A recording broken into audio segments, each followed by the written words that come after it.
everyone. Good morning. I'm very excited to be here, and I'm sure you are too. And like Cheryl rightly introduced me, my name is Confidence Staveley, and today I'll be speaking about the payment threat landscape, today and tomorrow. But while I was preparing for this talk, a couple of memories came, running through my mind. One of them that was very profound was the memory of the time my husband and I went on this lovely vacation last year. We went to Seychelles, and we had a nice time. Think about all the lovely things you can do. We went snorkeling, for example, and we got back to our home country, Nigeria. And just to put it out there, I came here from Nigeria, and I live in Nigeria. And of course, like the government will usually require you, we did a test a day after returning. And when he went in, he did his test, and he came out negative. Guess what my result was? Anyone wants to guess? Okay, I tested positive for COVID. And if I was to ask anyone in this room, how many of you have had COVID? Almost everyone, right? If you haven't had COVID, I should check you. But imagine my husband and I going on this holiday. We were on the same flights to and from the Seychelles. We tested negative in Seychelles. We got back to Nigeria. He tested negative as well, but I was positive. And it got me thinking about a lot of similarities this experience we had could be likened to the payment threat landscape. Because for a fact, COVID is to our economy what cybercrime has become to the digital payment ecosystem. Now, why am I making this sort of assertion? It's because COVID, for example, has turned down the very things that make us, easily trust each other, easily collaborate across borders. I mean, before now, we could easily travel. We didn't need to do some tests, take some vaccines, and things like that. But when COVID hit, what happened? We all stayed in our countries. A lot of us had walls built up. And we have seen the same thing with cybercrime. And so another key thing that was a similarity for me was the fact that I was asymptomatic. I could have walked past you. I had no cough issue. My sense of smell was here. I had everything normal, just some piece of paper that said I had COVID. And a part of me did not believe I had COVID because I had none of those symptoms. And it's very similar to the way some cyber attacks happen. Everything will still look normal and good as well, right? Until you find out that actually the bad guys are taking out data, exfiltrating data from your environment. But everything will look all well and good until that moment. And it was until that moment a piece of paper said that there was something different about me from my husband, and I needed to be isolated and treated. That changed everything. You know what also changed everything? I beat COVID in 3 days. I still think that's my own little miracle. But you see, the world is evolving, and while cybercrime is evolving as well, we will not be judged as custodians of data for just having a cyber attack, because it's not a matter of if, but when. And a matter of also how quickly you recover from it. I beat COVID in 3 days, possibly because my immune system was doing a great job as well, and it was assisted sufficiently. Exactly what our information systems as well should be doing with the data. And as I looked at all of these things as well, I looked at the fact that my husband could actually be in the same space and not contact the virus as well, as also possibly a proof of his immune system. And so I think about how the world is as well. We are one connected globe. We are not just connected by the internet, we're also connected by threats. What do I mean? I flew from Seychelles to Nigeria, and very much could have brought the virus back home to infect more people, and could have flown to DC as well. And we saw that with the way the virus traveled from Asia to America to Africa very easily and fluidly, because we are so interconnected, more interconnected than we possibly know. So threat in one part of the world could very well be the same kind of threat, in other parts of the world. And I'm going to be exactly showing you this. In my presentation today, I'm going to be starting off with some of the threats that, affect the whole world, globally speaking. But then, because I come from Africa, I also give you a peek into what's happening there. And why should Africa interest you? I'm also going to be telling you that as well. I'm going to be answering those questions. Because it's an emerging market that you should definitely be looking at if you're not already looking into the space. So what is it that's unique in terms of the threats that we see in Africa? So yeah, I like the fact that he's brought out his notebook, because I'm sure he's going to be writing, and you all should too as well. So the first thing globally I like to think about in terms of threat would be increased attacks in cloud environments. I was hoping this was going to make you laugh, but I could laugh on your behalf. There was a time when the cloud was seen as, computers, or the cloud over us. Computers were somewhere in the cloud over us, but we know differently now. And we're seeing that the threats are morphing as more people begin to embrace the cloud, to store data, to use infrastructure, to do lots of things there, that cyber criminals are also increasingly targeting the cloud as well. We're also seeing a lot of phishing. And I find that this word is, the fact that this word actually is very similar to the act of phishing, with a hook and everything similar to the way both things work, is very fascinating. We're also seeing that phishing is an all-time favorite tool of cyber attackers, because it's very effective. And recently I wrote an article on Forbes that was speaking about emotions and how cyber criminals actually leverage emotions. I'm going to get to that very soon. But we're also seeing that phishing is increasingly evolving, getting smarter, and targeting people very well. So let's ensure we are not the fishes of the fishers. Another very strong threat we see increasingly evolving is ransomware. Literally, your money or your data, right? And many people have many conversations about, should you pay the ransom, should you not? I mean, in my opinion, that's a business decision.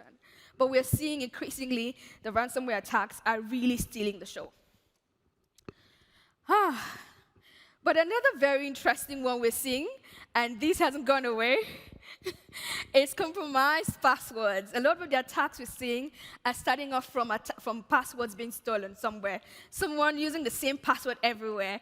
And we make very silly jokes. We say things like, oh, if you don't wear the same underwear every day, we should definitely have different passwords. But how practical is that? How have we been able to communicate it in a way that actually helps the users to be able to see a practical way around doing the things we want, but in a way that keeps them secure as well? So yeah, like this guy, thank you very much for actually helping me keep them, for actually helping me know them, because I don't know them myself. But credential theft and manipulation is quite a big threat that we're seeing already enabling other threats as well. Supply chain attacks. I mean, this one is very, very interesting, and it's growing and fascinating as well. One of the biggest attacks, or some of the biggest attacks that have happened in as far away as America, has affected companies, big corporates, and enterprises in Africa, across Africa and across Europe. So it shows again my analogy of being so interconnected, that we're not just interconnected by the internet, but also the threats that can flow down from your supplier to, from the vendor to the customer, and vice versa as well. So we need to look at the landscape, the threat landscape, in a more holistic way, ensuring that everyone on that chain is as strong as we are. So I'm now going to go down, or trickle down, to the threats that actually really impact Africa. Okay? And why this is so profound is that technology is taking up speed in Africa. While the rest of the world was slowing down because of the pandemic, what happened in my part of the world is that we began to see how caught up we have been and how we needed to catch up with the rest of the world. very, very interestingly, we also needed to, for example, continue to send money across. We needed to continue to do our work, and we needed to also ensure that the other kind of COVID we don't speak about, which is poverty, which could kill us faster than COVID, we could also ensure that we don't get caught up in that. And so necessity became the mother of invention. I wouldn't say that wasn't the case before COVID, but what has happened is that COVID has put that on steroids. We need to innovate faster and really grow strongly. Now, I'll give you an example of that sort of innovation. Do you like my outfit today? Oh, come on, tell me, don't be shy. Do you like my outfit today? Great, thank you, thank you. I got it off Instagram, not from any fancy commercial e-commerce store. And this is something that is very, very normal in my part of the world. There's a lot of trading that's happening on even social media sites because people need to trade, people need to do this in ways that you would not even imagine to make an earning and living for themselves. Interestingly as well, I bought this full price, and just about everything I have, I most likely buy full price and pay upfront. Now, why is this important to distinguish? It's because you have the luxury of credit in this part of the world. There's a lot of data helping people make decisions around selling to you on credit and having you pay over time. Now, buy now, pay later is a model that's actually just growing and beginning to come into African markets. So you see, we have these many issues around, for example, internet penetration that is suddenly growing at very high speed. We also have high penetration of mobile devices. And so we also have innovations such as mobile money. As a matter of fact, the mobile money market in Africa is bigger than anywhere else in the world. So we use our phones a lot to make transactions. So recently someone made a joke and said something about her phone, having to pay for most things using her phone and mobile money. So mobile money and all of those kind of innovative payments and trading platforms is catering to the unbanked a lot more. Another key context, because before we start to speak about the threats, you need to know why these things are important. Another key context I want to show you is that innovation is at cheetah speed, but then security is at snail speed. So security is lagging far behind. And so it's taking quite a while for security to catch up. And this trend is very remarkable for you to note, because it explains quite a lot that happens in the space. Another key thing is there's an incredible pace of digitization across Africa. A lot of things that used to be done manually are now being digitized. But again, there's a heavily fragmented ecosystem. And there's a need to integrate the trade across borders. Why this is so profound is recently there's also a new development that is going to allow for the whole of the African region to enjoy something that Europe is very accustomed to pre-Brexit. We are also going to be able to trade and move across very freely when that particular bill is brought into, is actually really brought in. So we said there's a high number of methods of payment. There are so many. I think there are about 257 right now. So the ecosystem is really fragmented at the moment. Another very interesting trend, I think I'd already mentioned it. This is a feature phone. A woman in rural parts of Africa, and trust me, they're very, very bougie and very nice sides of Africa as well. But this woman in the rural sides of Africa is able to make payments across her region using her feature-based phone that only just takes calls, answers text messages with, but also is able to make payments. I mean, think about it. When you think about your mobile phone and making payments, what do you think? Oh, name it. Let's name some payment methods on your smartphone. Anyone wants to go? Some payment methods on your smartphone. We spoke about some backstage. Yeah, go ahead. Sorry? Your phone. Exactly. So you could pay using your iPhone, for example, right? And that's what you think about. But what we are also seeing that this woman with her feature phone can actually do a lot of payments. And we're seeing something that is also very profound. The telcos or mobile money wallets are quite very pervasive in our part of the world. We're beginning to see that telcos are also becoming banks. Yes, telcos are increasingly becoming banks across Africa. Most of them have gotten the licenses to operate as banks. The kiosks by the roadside can actually be a bank branch as well. Isn't that fascinating? Yes, that's exactly what innovation has done. As a matter of fact, the amount of transactions that are completed using mobile money is bigger than the GDP of Africa's biggest, or the country in Africa with the biggest GDP, which is Nigeria. So the transactions are actually bigger than a country's GDP, the biggest country in Africa. So Africa is the largest adopter of mobile phones for payments. There's also something we call the fintech boom. Everyone is funding a fintech because why? We need to ensure that we're able to bank the unbanked. People like Mama Philo that I just spoke about just a few minutes ago, the woman with the feature phone. So we need to bank all of those people in their millions. So there's a lot of money to be made. There's a drive, of course, to serve the underserved and to ensure that everyone is included. So this different economics around these things make this particular market very interesting. There's also the issues of the payment regulatory landscape and cyber maturity. So we know that the GDP, for example, GDPR, for example, is embraced across Africa. But what we have seen as well in my part of the world is every country is coming up with their own data protection regulations. And so that landscape where everyone has something to say about how you should store data, how you should securely transmit it, and what you should do when it's in rest is also something that brings a special dimension to the African threat landscape. There's also exponential growth in e-commerce and social commerce adoption. I've just spoken about my suit and maybe my shoes as well, but generally speaking, all of these transformations are powered by e-payments. There's also increased development in infrastructure and investment in it as well. And so credit solutions are also picking up steam because now we can begin to tap data from somewhere and say, okay, is she credit-worthy? Is he credit-worthy? That's beginning to happen. But if you speak about the threat landscape, what keeps the CISO up at night could be different from what keeps Mama Philo, the lady on the with the feature-based phone I spoke about, what keeps her up at night? What keeps the switching company up at night could also be different. And so what I have done is I have broken down the threats into 3 groups. The traditional establishments. By traditional establishments, I mean the banks, and everyone that looks like them. And I also have the innovation enablers, the people who are coming into the ecosystem freshly to be able to empower and drive these kind of innovations that are taking up steam in Africa.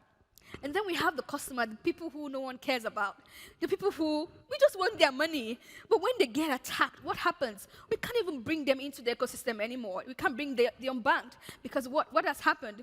They have just been defrauded. And they say, you know what? Banking isn't for me. I mean, I can keep my money in a little box close to my bed. It doesn't matter if I get robbed or not, So we are seeing that it's very important for everyone to be covered, to be protected, and to be educated about how to keep their data secure. So I'd like to describe Africa's threat landscape or payment threat landscape as a salad bowl. And I know that this doesn't look like a kind of salad you're used to, but this is what we call African salad as well. So it's quite a mix. And I'm going to show you what that mix looks like just now. So we have financially motivated threats in abundance. A lot of people don't want to just hack because they want to show you their cool kit. No way. We want to make money. We want to buy the nice cars. We want to show our neighbor that they've got nothing on us. Okay, we want to go to church and shut down church and sit in front of church and make a huge donation. We want to be able to go to the club and buy drinks for everyone. That's what a majority of the cyber criminals or cybercrime players would want to do, commit cybercrime for. We are also seeing in Africa that a lot of state-sponsored attacks are having a feast in my part of the world. And the benefits they're reaping for this is helping them build nuclear weapons, helping them evade sanctions, for example.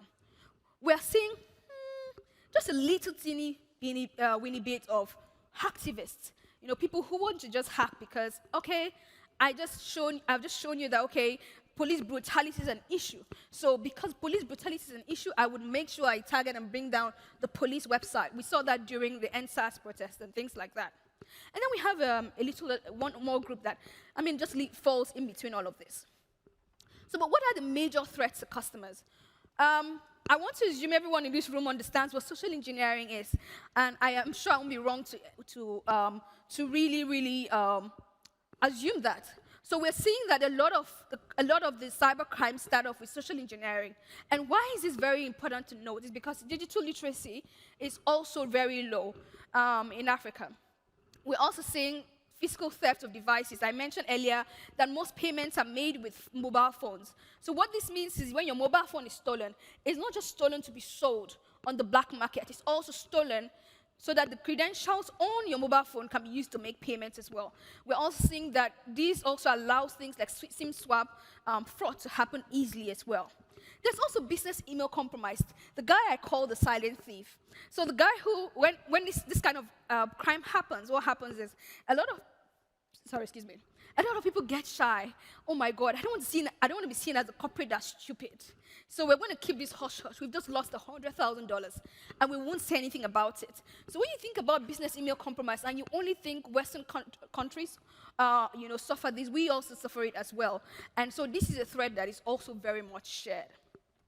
We also have a lot of online scams and account hijacks. Imagine if the online vendor I bought this lovely suit from had the account hijacked around the time I made the payment. I was going to make the payments for it. What would happen? I would think I have bought this nice two-piece suit and find out that I had just made the payment to a cyber criminal. So increasingly, we are seeing this kind of hijacks happen, but not just social media accounts. It's also cloud accounts, for example, that hold very sensitive data. We're also seeing a high rise of mobile malware. Remember, this is also a market that is mobile first. We use mobile for just about everything. So we're also seeing malware that is targeting mobile devices. And I have seen this in a very, very profound way, even with very educated people that understand cyber awareness as well. We've seen targeted threats at a lot of people that are very, very interesting. But one of the attacks I really want to dwell on is the insider threat. This is one of the top attacks we're seeing a lot as well. People within organizations selling data, selling access to data, planting malware as well. So, you should really take note of these, especially if you want to really protect the payment threat landscape. We saw early in October 2020 that there was an attack that cost a company in Uganda $3.2 million. And it came off an insider threat when investigations began. But I would also say that we are sort of in the case of a boiling frog situation where we sort of think, you know what, it's not that bad. And some other person is an alarmist. Oh my God, it's not going to happen to me. God forbid, it's the other guy over there. So there is a sense of denial, and everyone feels, you know what, it's not that bad, it's not going to happen to me. Or some people even feel, what do I have that the cyber criminals want? So there are sorts of mindsets that we need to first begin to change so we can have everyone embracing data security and, of course, protecting the threat landscape properly. And I'm going to be touching on the top threats as well right now. But when I think about these threats, I also think about them in the context of PCI's compliance regulations and the steps that have been laid out. And I think about how flexibility, for example, could help us protect data in Europe and help us with the same standards protect data in Africa, and with the same standards help protect data in America. And one thing I found very profound is the need for flexibility in compliance. The need for what? Flexibility in compliance, because one size will not fit all. We need to be able to take the standards and be able to apply them in a different market in a way that allows for compliance to happen, but in a way that also allows flexibility.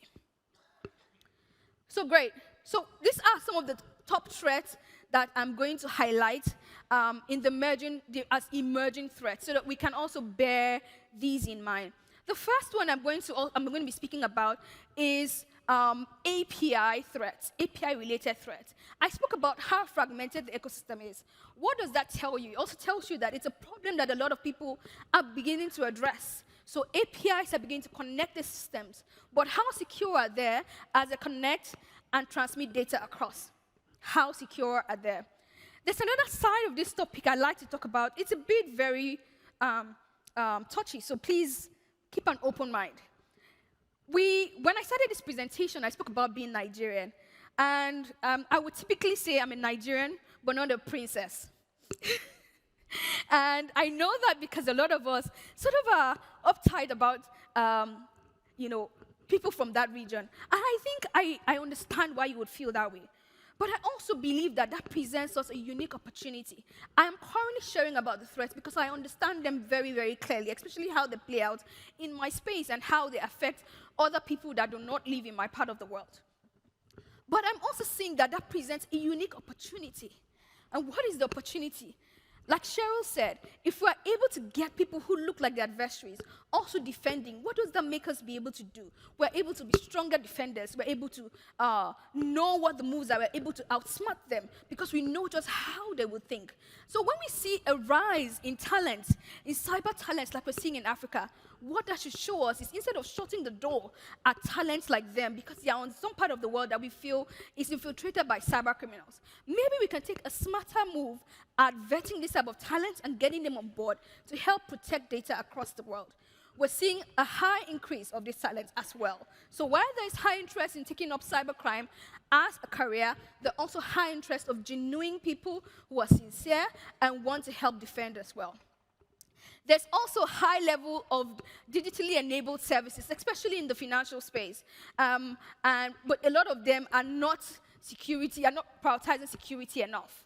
We're also seeing a lot of introduction of regulation into the space. Everyone wants to tell us how things should be done. Another bit we should talk about is the expanding supply chain attacks as well. And a third thing will be cybercrime as what? A service. Anyone could build a ransomware these days. So what are my predictions for the future? I think that my predictions are very, very interesting, and I want to be able to come here in 5 years and say, I told you so, right? So yeah, let's have an I told you so moment in the future. The first thing I'm predicting is we're going to have a massive adoption of AI and ML to help prevent fraud. Another key thing I'm predicting is a threat-led penetration testing approach to risk management in the payment land and the payment space. A key thing I'm also predicting is advanced malware, especially advanced malware capability for mobile targeted attacks. Another key thing is I'm looking at how the trade agreements that we have right now, which is the African Continental Free Trade Agreement, is going to allow for us to be able to freely trade amongst each other, and how that also impacts the threat landscape is a key consideration to really, really make. We're also going to see the rise of open banking. So with all of that happening, we need to ensure we are protecting the payment information that's transmitted. But then, what are some tips I'm going to give you, because my time is almost spent? What are some tips I'm going to give you around cybersecurity awareness? The first key tip I'm going to give is around gamification. People need to enjoy cybersecurity awareness. And I'm going to show you some examples of gamification. It's also important that we teach cybersecurity awareness with examples so that people can see themselves through those examples and take the right action. Recently, I was targeted with a phishing attack, and when I shared about it, especially showing the screenshots, that particular tweet got to 500,000 people. And we need to increasingly really adopt the example of using examples to teach about cybersecurity. But I'm going to show you an interesting video I made recently. I hope you don't laugh too loudly. Tell me something that you wish more people understood. Great.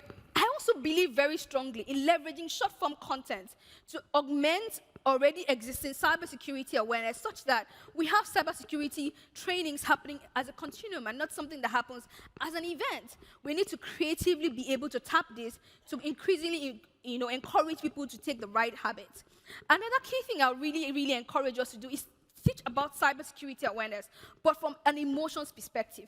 You see, unlike computers, we do what? We feel, and so we take actions based on these emotions. We need to teach our users what those emotional triggers are.